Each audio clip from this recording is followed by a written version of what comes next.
Hey everyone, welcome और welcome back to my channel biology with Sapna. I am good and I hope you are doing great. तो आज का जो हमारा topic है वो एक और डिजीज के बारे में जिसका नाम क्या है, ट्यूबरक्लोसिस। ट्यूबरक्लोसिस को टीबी भी बोलते हैं और आप सब लोग इस वर्ड से फैमिलियर है, सबने इसके बारे में कुछ ना कुछ सुना हुआ होता है। तो आज जो हम डिस्कस करने वाले इस वीडियो में वो क्या है कि जो टीबी है ये किसकी वजह से होता है, इसके होने से क्या क्या इफेक्ट्स आते हैं बॉडी में, सिम्टम्स क्या दिखाई देते हैं, इसका ट्रीटमेंट कैसे हो सकता है, इसकी प्रिकॉशंस कैसे होती हैं और इसकी टाइप्स क्या है। So without any further discussion let get start our video. Okay friends, अब मैं आप लोगों को बताती हूँ कि जो ट्यूबरक्लोसिस है, ये टीबी है, ये क्या है।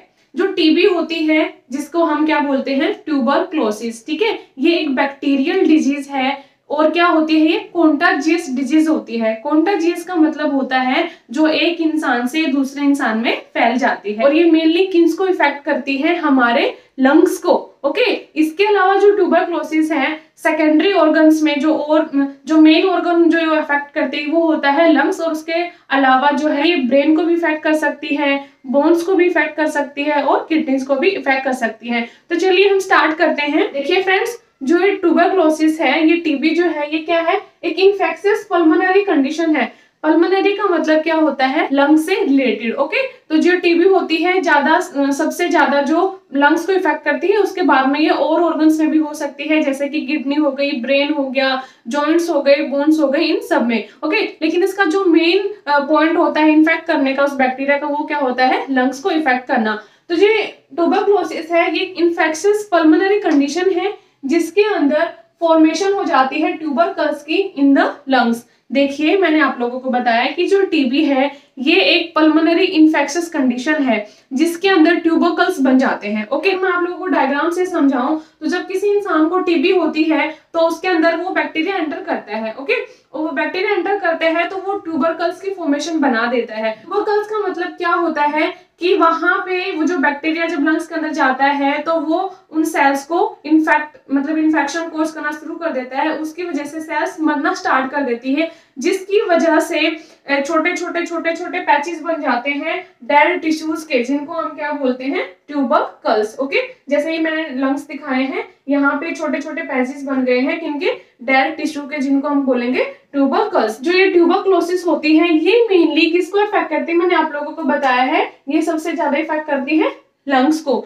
अगर किसी इंसान के अंदर ये सीवियर हो जाती है, मतलब ये बहुत ज्यादा फैल जाती है टीबी लंग्स के अंदर, तो उसके बाद में ये सेकेंडरी ऑर्गन्स, मतलब उसके आसपास के जो और ऑर्गन होते हैं उनको भी इन्फेक्ट करना शुरू कर देता है वो बैक्टीरिया। जैसे कि ये डिजीज फिर बोन्स में भी हो सकती है, जॉइंट्स में भी हो सकती है, लिम्फ नोड्स में भी हो सकती है, ब्रेन में भी हो सकती है और किडनी में भी हो सकती है। तो चलिए मैं आप लोगों को बताती हूँ कि इसका जो कोजिंग ऑर्गेनिज्म है, कोजिंग बैक्टीरिया है, उसका नाम क्या है। तो देखिए जो टीबी होती है ये एक टाइप के बैक्टीरिया फैलाता है इसको, उसका नाम क्या होता है, माइकोबैक्टीरियम ट्यूबरक्लोसिस। क्या होता है, माइकोबैक्टीरियम ट्यूबरक्लोसिस। यहाँ पे एक एमसीक्यू क्वेश्चन भी बन गया है नीट की एग्जाम के लिए या किसी भी कॉम्पिटेटिव एग्जाम के लिए कि जो ट्यूबरक्लोसिस होती है उस बैक्टीरिया का नाम क्या होता है, उसका नाम क्या होता है, माइकोबैक्टीरियम ट्यूबरक्लोसिस। ओके अब देखिए ये जो ट्यूबरक्लोसिस होता है, ये जो माइकोबैक्टीरियम ट्यूबरक्लोसिस है, ये रोड शेप में होता है। इसका कोजिंग एजेंट कौन है, एक टाइप का बैक्टीरिया जिसका नाम क्या है, माइकोबैक्टीरियम ट्यूबरक्लोसिस। ओके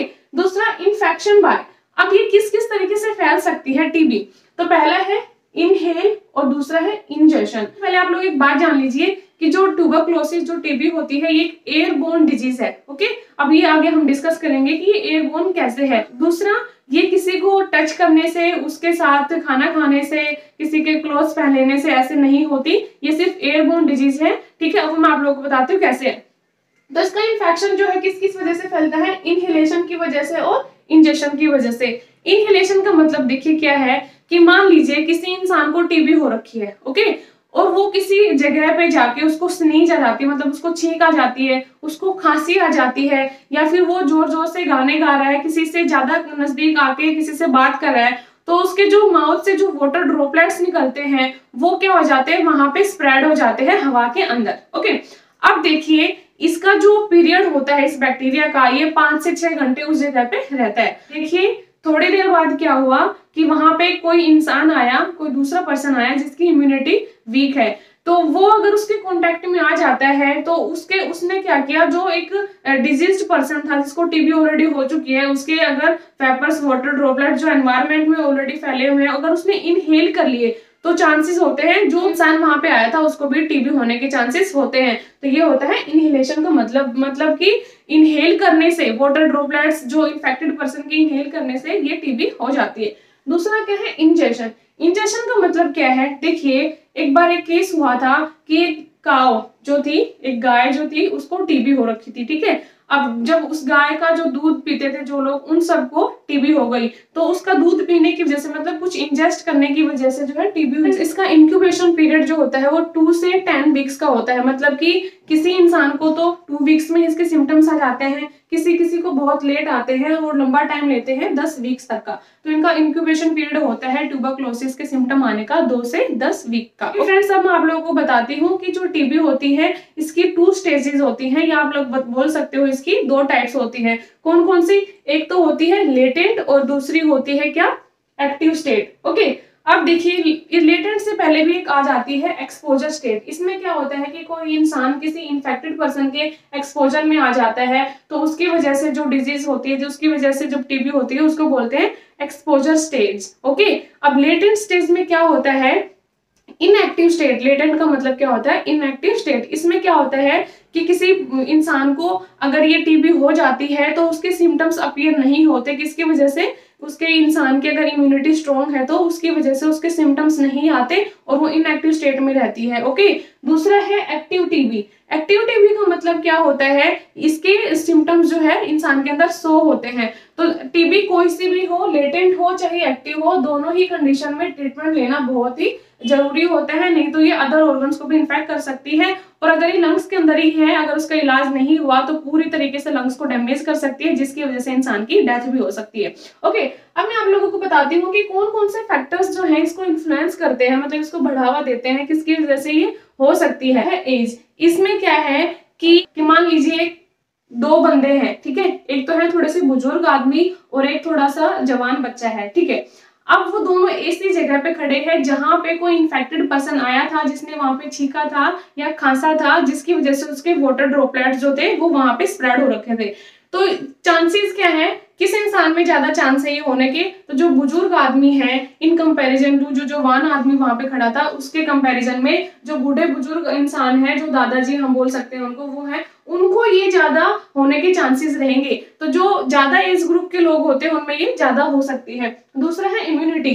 तो ऑब्वियस सी बात है, जिस इंसान की इम्यूनिटी स्ट्रॉन्ग होगी उसको ये बैक्टीरिया जो है ज्यादा इफेक्ट नहीं कर पाएगा। देखिए, अब मैं आपको अगर एक एग्जांपल से लेके बताऊं कि जो इम्यूनिटी वाला जो फैक्टर है वो कैसे इन्फ्लुएंस करता है, तो देखिए उसी जगह पे जहां पे एक इन्फेक्टेड पर्सन ने जहां पे स्प्रेड कर रखे थे अपने वाटर ड्रॉपलेट्स, छींक के थ्रू या फिर खांसी के थ्रू, ओके, तो वहां पे सेम एज ग्रुप के 2 बंदे आए हैं। अब एक बंदे की तो जो इम्यूनिटी है बहुत वीक है, एक की जो है स्ट्रॉन्ग है। अब इम्यूनिटी वीक कैसे पता लगती है कि किसी इंसान को बहुत जल्दी जल्दी खांसी जुकाम हो जाता है, छोटी छोटी बीमारी लगती रहती हैं और वो सेम एज ग्रुप के है, तो देखिए जिसकी इम्यूनिटी स्ट्रॉन्ग है जिस बंदे की, उसको ये टीबी इफेक्ट नहीं करेगी। उसके जो अगर वो माइक्रो ऑर्गेनिज्म, अगर वो बैक्टीरिया के अंदर चला भी गया तो वो जो जिसकी इम्यूनिटी स्ट्रॉन्ग है उसको ज्यादा इफेक्ट नहीं करेगी। इन कंपैरिजन जिसकी इम्यूनिटी वीक है उसको ज्यादा इफेक्ट करने के चांस उसके होते हैं। थर्ड है न्यूट्रिशन। देखिए फ्रेंड्स, न्यूट्रिशन का मतलब क्या है कि जो डाइट हम लेते हैं, एक इंसान जो बहुत अच्छी डाइट लेता है, हर रोज अपनी डाइट को बैलेंस करके रखता है। दूसरी कंपैरिजन अगर मैं इसका करूं तो एक ऐसा बंदा जिसने खाना नहीं खाया, वो भूखे पेट है, अगर वो उस जगह पे आते हैं, एनवायरनमेंट में आते हैं जहाँ पे इन्फेक्टेड पर्सन वहां पे ऑलरेडी था, तो जो भूखा इंसान है उसको चांसेस ज्यादा रहते हैं टीबी लगने के, इन कंपैरिजन जिसकी न्यूट्रिशन अच्छा लिया हुआ, जिसने बैलेंस डाइट अच्छी ली हुई है उसके कंपैरिजन में। ओके, अब हम बढ़ते हैं स्ट्रेस। स्ट्रेस जो होती है, मानसिक जो चिंता होती है, तनाव होता है, वो भी इसका एक कारण हो सकता है टीबी होने का। दूसरा है इलनेस। इलनेस का मतलब क्या है, एक ऐसा इंसान जिसको बार बार बीमारी लगती रहती है या फिर कोई और उसको ऑलरेडी बड़ी बीमारी है, तो टीबी के अगर कॉन्टेक्ट के पर्सन में अगर वो आता है तो उसको चांसेस हो जाते हैं टीबी लगने के। अब देखिए, अगर हम इसके सिम्टम्स की बात करें कि जब टीबी किसी इंसान को हो जाती है तो पता कैसे लगता है कि इसको टीबी हो गई, उसका जो मेन सिम्टम्स आते हैं वो क्या आते हैं। तो सबसे पहला और इम्पोर्टेंट जो इसका सिम्टम आता है वो क्या आता है, ब्लड इन स्पुटम, मतलब जब वो खांसता है तो खांसने के बाद जब उसका थूक आता है तो उसके अंदर ब्लड आता है, तो ये एक मेन सिम्टम रहता है पहचानने का कि किसी इंसान को टीबी हो रखी है। ओके, उसके अलावा क्या आता है, चेस्ट पेन, उसकी छाती में भी बहुत पेन होता है क्योंकि जो बैक्टीरिया होता है बहुत ज्यादा अमाउंट में इन्फेक्शन फैला देता है, जिसकी वजह से उसको सांस लेने में दिक्कत आती है और वो ब्रीथ करता है तो उसकी चेस्ट में पेन होता है। थर्ड है लॉस ऑफ एपेटाइट, इसका मतलब क्या है कि इंसान का जो वजन है वो लगातार घटता चला जाता है, उसको भूख नहीं लगती, जैसे कि मैंने आगे लिखा हुआ है, उसको भूख नहीं लगती, उसको बार बार फीवर आता है, उसको कफ की प्रॉब्लम रहती है और रात में क्या है ज्यादा स्वेटिंग हो जाती है अचानक से। तो ये सब सिम्टम होते हैं टीबी के। कौन कौन से, सबसे मेन और इम्पोर्टेंट जो है एक पता लगाने का कि किसी के स्पर्टम में क्या आएगा, ब्लड आएगा, दूसरा उसका वजन लगातार घटेगा, उसको भूख नहीं लगेगी और उसको कफ आएगा, खांसी आएगी, ये सब सिम्टम होते हैं किसके, टीबी के। ओके फ्रेंड्स, अब हम बात करते हैं कि ऐसे कौन कौन से रिस्क फैक्टर्स हैं जो इसको होने के चांस को बढ़ा देते हैं। तो सबसे पहला क्या है, पॉवर्टी। पॉवर्टी का मतलब क्या होता है, गरीबी। देखिए कोई इंसान जिसके पास अच्छा सा घर नहीं है, वो बाहर खुले में रहता है, उसको हाइजीन का पता नहीं है कि कैसे साफ सफाई रखी जाती है, ओके, और वो ऑलरेडी गरीब है, उसको अच्छे से न्यूट्रिशन नहीं मिल रहा, तो उस इंसान के अंदर टीबी के होने का रिस्क बढ़ जाता है। दूसरा, अगर मान लो उसको पता भी चल गया कि जो टीबी है उसके लेटेंट स्टेज के अंदर है, लेकिन फिर वो पैसों की कमी के कारण अपना इलाज नहीं करवा पाता, तो ये भी उसका एक रिस्क बन जाता है, कौन, पॉवर्टी। दूसरा क्या है, एड्स। एड्स की फुल फॉर्म क्या होती है, एक्वायर्ड इम्यूनोडेफिशिएंसी सिंड्रोम। इसके अंदर क्या होता है, जिस इंसान को एड्स हो जाती है उसके अंदर उसकी इम्यूनिटी जो रहती है वो बिल्कुल ही खत्म हो जाती है। तो जो एड्स का कॉज करने वाला ऑर्गेनिज्म होता है वो उस इंसान की इम्यूनिटी को बहुत वीक कर देता है और वो समझिए वो खत्म हो जाती है, जिसकी वजह से जिस इंसान को, ये समझ लीजिए अगर एड्स हो रखी है तो उसको टीबी 99% होगी, उसके चांस होते हैं, क्योंकि वो इजीली उसके इंसान के अंदर चला जाता है क्योंकि उसकी ऑलरेडी इम्यूनिटी बहुत वीक है और उसको इन्फेक्ट कर सकता है। थर्ड आता है ड्रग रेजिस्टेंस। इसका मतलब क्या होता है, ये मैं आप लोगों को डायग्राम से समझाती हूँ। देखिए जब ये माइकोबैक्टीरियम ट्यूबरकुलोसिस जब बॉडी के अंदर एंटर करता है तो ये कहाँ जाता है, लंग्स के अंदर, ओके, और लंग्स के पास हमारे क्या होते हैं, छोटे छोटे एयर बैग्स होते हैं जिनको हम क्या बोलते हैं, एल्यूलाई, ओके। अब एल्यूलाई के चारों तरफ मैक्रोफेजेस होते हैं। अब ये मैक्रोफेजेस क्या काम करते हैं, ये हमारी बॉडी में सैनिकों का काम करते हैं, ठीक है। जैसे कि कोई भी बाहर से माइक्रो ऑर्गेनिज्म आया, कोई बैक्टीरिया वायरस आया, उसको ये एनगल्फ कर जाते हैं अपने अंदर, मतलब ये खा जाते हैं, उसको निगल जाते हैं। तो टीबी के टाइम पे क्या हुआ, किसी इंसान को अगर माइकोबैक्टीरियम ट्यूबरकुलोसिस ने इन्फेक्ट कर दिया और वो हमारे लंग्स के पास गए, और लंग्स के पास जाने के बाद वहां पे क्या प्रेजेंट है, एल्यूलाई, एल्यूलाई के आसपास क्या है, मैक्रोफेजेस। अब ये मैक्रोफेजेस क्या करेंगे, उन जो माइक्रो ऑर्गेनिक जो बैक्टीरिया आया है उसको एनगल्फ करने की कोशिश करेगा, ठीक है। अब ये मैक्रोफेजेस क्या होता है, उसको एनगल्फ तो कर लेते हैं लेकिन उसको पूरी तरीके से किल नहीं कर पाते, उसको बोलते हैं लेटेंट स्टेज, ओके। अब देखिए क्या होगा, मान लीजिए किसी इंसान को टीबी हो गई और डॉक्टर ने उसको 4 से 6 महीने का कोर्स दिया है दवाइयों का कि ये आपको पूरा करना ही है। अब देखिए क्या होगा, डॉक्टर की दवाइयां अच्छी हैं और उस इंसान के अंदर फर्क आ गया, मतलब उसका अब वजन भी बढ़ रहा है, उसको खांसी भी नहीं आती, उसके थूक में खून भी नहीं आ रहा और वो अपने आप को एक स्वस्थ महसूस कर रहा है। तो हर इंसान का रहता है कि अब मैं ठीक तो हो ही गया, अब मैं क्यों दवाई लूं, ओके। जी, जब माइकोबैक्टीरियम ने जब उस इंसान के अंदर इन्फेक्शन कोज किया था तो वहां पे 50 तरह के माइकोबैक्टीरियम और उसने डेवलप कर दिए थे, ठीक है। अब जैसे उसने पता लगा, उसने अपना डायग्नोज कराया, ट्रीटमेंट लिया, 4 से 6 महीने का डॉक्टर ने प्रिस्क्राइब किया हुआ है, ओके। अब क्या हुआ, उसने दवाइयां लेके उस जो 50 माइकोबैक्टीरियम थे उनकी कंडीशन आ गई मान लीजिए 5, मतलब वो 5 रह गए और उस इंसान को लगा कि मैं तो बिल्कुल पूरी तरीके से ठीक हो गया हूँ, अब मुझे दवाइयां लेने की क्या जरूरत है। तो देखिए क्या होगा, जो ये 5 बचे हैं ये क्या करेंगे, लंग्स के अंदर रह जाएंगे, ओके। और ये अगर दवाइयां ना लेने की वजह से इनका जो एनवायरनमेंट है ये अपने आप को ड्रग्स के रेजिस्टेंस बना लेंगे, मतलब इनके ऊपर फिर वो दवाइयां काम ही नहीं करेंगी। मतलब जिन बैक्टीरिया को 50 बैक्टीरिया को जिस दवाई ने मारा था अब वो उन 5 के ऊपर काम नहीं करेगी, किस वजह से, पूरा ट्रीटमेंट ना लेने की वजह से। तो ये होता है ड्रग रेजिस्टेंस, मतलब कि खुद जो माइकोबैक्टीरियम होता है वो अपने आप को इस तरीके से बना लेता है, अपनी शील्ड को ऐसे प्रिपेयर कर लेता है जिसकी वजह से दवाई भी कोई काम नहीं करती। ओके फ्रेंड्स, अब हम बात करते हैं कि इस जो डिजीज होती है, टीबी होती है, उसके अगेंस्ट कोई वैक्सीन है कि नहीं है। तो हाँ, आज के टाइम में एक वैक्सीन प्रेजेंट है जिसका नाम क्या होता है, बीसीजी। देखिए पहले के जमाने में जब साइंस का डेवलपमेंट बहुत अच्छा से नहीं था, उस टाइम पे ट्यूबरक्लोसिस अगर किसी को हो जाती थी तो उस इंसान की डेथ हो जाती थी क्योंकि इसका कोई इलाज नहीं था। आज के टाइम में ट्रीटमेंट अवेलेबल है और एक वैक्सीन आती है जिसका नाम क्या है, बीसीजी, जो ट्यूबरक्लोसिस के अगेंस्ट लगती है। कि फुल फॉर्म क्या है, बेसिलस कालमेटी गुएरिन, ये इस वैक्सीन का नाम है बीसीजी, जो ट्यूबरक्लोसिस के अगेंस्ट लगती है। अब देखिए एक टेस्ट होता है, मान लीजिए किसी इंसान को टीबी हो गई तो डॉक्टर कैसे डायग्नोज करेंगे उसको, तो एक तो टेस्ट होता है स्किन टेस्ट, ठीक है, दूसरा होता है चेस्ट एक्सरे, और सबसे जो मेन इंपॉर्टेंट आता है उसका नाम क्या है, मैनटॉक्स टेस्ट। मतलब जब किसी को ट्यूबरक्लोसिस हो जाती है तो डॉक्टर सबसे पहले यही टेस्ट परफॉर्म करके देखते हैं, मैनटॉक्स टेस्ट। ओके, अब देखिए मैं आप लोगों को टाइप्स इसके बता चुकी हूँ। एक तो लेटेंट स्टेज होती है इसकी, दूसरी होती है एक्टिव स्टेज। लेटेंट स्टेज के अंदर सिम्टम्स नहीं आते लेकिन उसका ट्रीटमेंट जरूरी होता है। दूसरी आती है एक्टिव टीबी जिसके अंदर सिम्टम्स अपीयर हो जाते हैं। अब हम पढ़ते हैं इसका ट्रीटमेंट, कि इसका ट्रीटमेंट कैसे करें, ठीक है। इसका ट्रीटमेंट कैसे होता है, सर्टेन एंटीबायोटिक्स दी जाती हैं। देखिए जब किसी इंसान को टीबी हो जाती है तो डॉक्टर 6 से 9 महीने का एक पैकेज तैयार करके देते हैं उस पेशेंट को।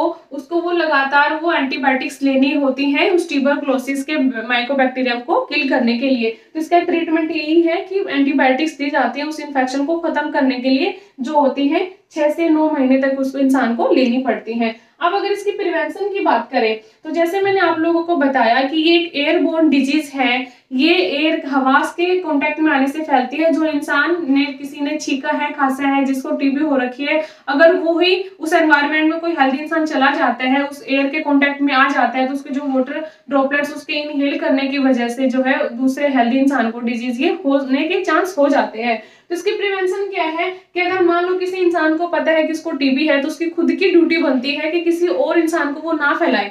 वो इसका उतना कर्तव्य होना चाहिए कि मेरी वजह से किसी और को ना फैले, तो उसको आइसोलेशन में रहना चाहिए है wearing mask and covering mouth. देखिए अगर किसी की फैमिली के अंदर किसी के टीबी हो रखी है तो उस पेशेंट को भी मास्क का यूज करना चाहिए, दूसरा उसके घर के अंदर जो इंसान रहते हैं उनको भी, क्योंकि ये जो है टीबी के जो मरीज होता है वो जब बार बार खांसता है, छींकता है, अगर वो बोलता भी है इवन, तो उसके जो वाटर ड्रॉपलेट्स है वो उसके रूम के अंदर मान लो रह गए और कोई हेल्दी इंसान जो उनके घर का उसके अंदर एंटर करेगा तो उसको भी चांस हो जाते हैं वो बैक्टीरिया उसके शरीर के अंदर आने के। तो फिर क्या करना चाहिए, पेशेंट को और घर के सभी जो पर्सन है उनको मास्क वेयर करना चाहिए, अपने माउथ को ढक के रखना चाहिए। एंड थर्ड क्या है, मेंटेनेंस ऑफ हाइजीन कंडीशन। देखिए अपनी साफ सुथराई का भी ध्यान रखना चाहिए। किसी इंसान को अगर टीबी है तो उसको, जैसे उसको छींक आई है, उसको खांसी आई है, अगर उसने हाथ लगाया तो उसको तुरंत से अपने हाथ धोने चाहिए, ठीक है, ताकि वो और लोगों में स्प्रेड ना हो। तो ये सब थे क्या इसके प्रिवेंशन। तो स्टूडेंट ये था आज का हमारा टॉपिक ट्यूबरक्लोसिस के बारे में, जो एक टाइप का बैक्टीरिया फैलाता है जिसका नाम क्या होता है, माइकोबैक्टीरियम ट्यूबरक्लोसिस। आई होप आप लोगों को ये बहुत अच्छे से समझ में आई होगी। अगर फिर भी आप लोगों को कोई डाउट रह जाता है तो आप लोग मुझसे कमेंट सेक्शन में पूछ सकते हैं, मैं वहां पे आपको आंसर जरूर करूंगी। ओके फ्रेंड्स, बाय बाय, मिलते हैं नेक्स्ट वीडियो में एक और अच्छे कंटेंट के साथ। तब तक के लिए मेरी वीडियोस को लाइक कीजिए, शेयर कीजिए, कमेंट